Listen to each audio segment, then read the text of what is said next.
So the project we're doing with the Santa Claus Museum is called the Santa Claus Museum Oral History Project. And we were hired by our client, Mrs. Pat Cook.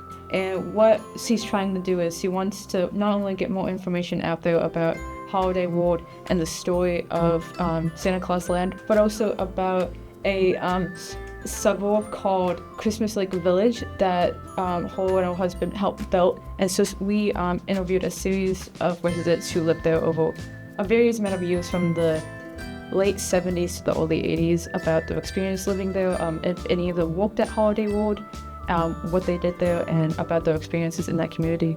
And really the students are responsible for thinking about what questions to ask.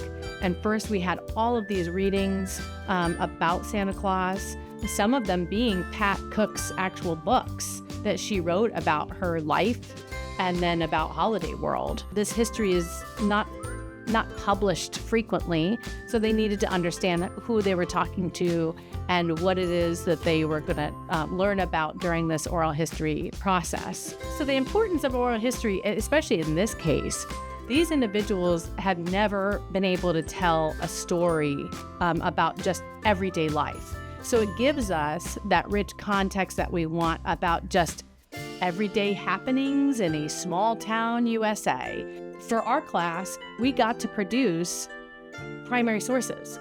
Rather than finding history from like documents or things like that, you're going to people who have lived through historical events or who know people who have, and getting their memories and comments on various bits of history.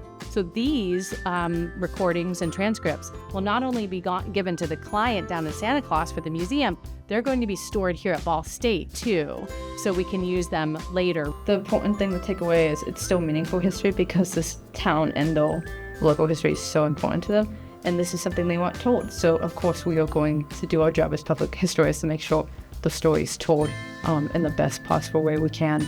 I think there's a more human element to it, right? You know, history is a very human thing, but if we're just decoding it through old letters stuffed in a box in an archive, as fun as that can be, you're maybe pulling out some of the difference in, interpretation that people have, and memories say different things, people use different words, and I think it just makes it a lot more engaging and interesting if you're using it for future research.